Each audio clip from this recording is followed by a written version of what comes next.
So here we have the Volkswagen Golf R on a 67 plate. This is the fastest Volkswagen Golf ever made. There's a video on our website and on our Facebook page that will show the performance of this car, should you wish to watch that. Firstly, what we're going to do is show you around the outside of the car, and then we'll hop in and run through a few controls on the inside. But you can see from the outside it's a 5-door car with alloy wheels. What we're going to do first of all is show you inside the boot, and then we'll work around the rest of the car from there, and we'll run through some controls on the inside. So as we approach the back of the car, you'll see we've got those 4 exhaust pipes, which obviously help with the sporty appearance of this car, as well as reversing sensors. Inside the boot, you can see we have a 60/40 split folding rear seat, and then underneath this section, we have a space saver spare wheel as well. Okay, so we're just going to work our way back round to the front of the car now, and then I'll hop in and run through some controls on the inside. And now that we've done a full circle of the car, you can see not only is it in fantastic condition, but it's a really great looking car as well. Just briefly before I climb in, I think it's well worth seeing the interior from this exterior point of view. The seats are as good as new. You've got the R logo embossed upon both the driver and passenger seat. There's plenty to run through on the dashboard of this car, so let's hop in and we'll do that right now.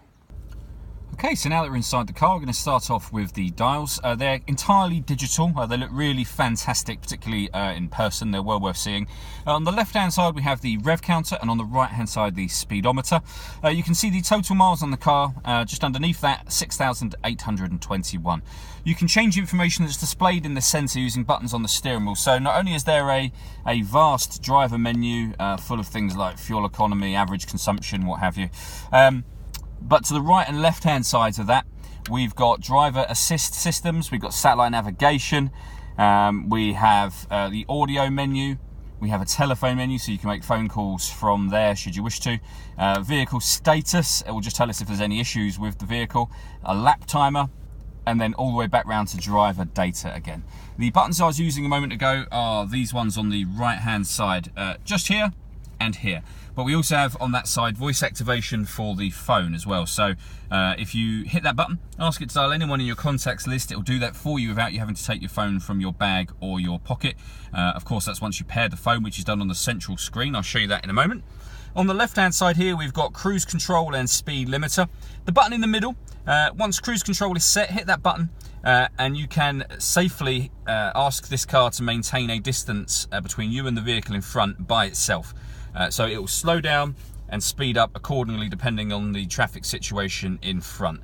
So moving on to the main screen for the car.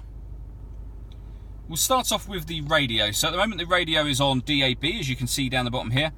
We also have FM and AM radio on top of that. And in terms of other ways to listen to music in this car, there are loads. So you can see them there. We have a CD player, 2 SD memory card slots, USB input, auxiliary input. We can stream music wirelessly via Bluetooth audio, so once you pair your phone, you can make and receive phone calls and listen to your music. And it has a wireless connection as well on top of that, so really loads of ways to listen to your music. And you can pair your phone by hitting phone down the bottom there. This car also has satellite navigation. There's a full video showing how that works on our website, which is well worth checking out. Below that, we've got dual zone climate control, so you can adjust the temperature independently on either side of the car. Fan speed in the middle just here. Then when you're happy with that, hit that button to turn the air conditioning on, or hit auto, and the car will maintain those temperatures for you by taking complete control of the fan speed. And you can just override that by readjusting the fans accordingly. We also have heated driver and passenger seats as well. Within this cubby hole, and you can see it's got 4 motion written on it just to highlight that the vehicle is 4-wheel drive. Within that cubby hole, we've got the auxiliary and USB inputs. We then have a 6-speed manual gearbox. And either side of the gearbox we've got a few buttons. So on the right hand side we can turn on the front parking sensors if we wish to, and we'll get a little sensor up there to show us that we've done that. Putting it in reverse will automatically put the rear sensors on and bring up the reversing camera, which is a full colour image with guidelines on the ground showing you where the car is headed in relation to the image that you see. And then to the left hand side of the gear lever we can turn off traction control, we can turn off stop and start, so hit that button and it will turn that system off. The car is designed to cut out in traffic to save you fuel. If you don't want that system on, hit that button as I say. And then the last button here is mode. That button will change the driver setup of the car. So if you hit the mode button, up on the top screen here you'll then have eco, normal, race and individual.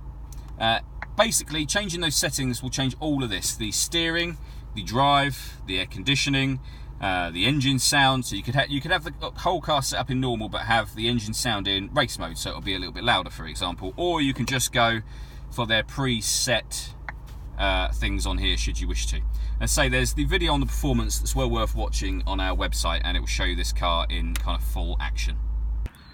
All that leaves me to say is thank you for taking the time to watch this video. If you'd like to come and see the car in person and have a test drive, please feel free to call any of our MJA sites. We'd love to hear from you soon.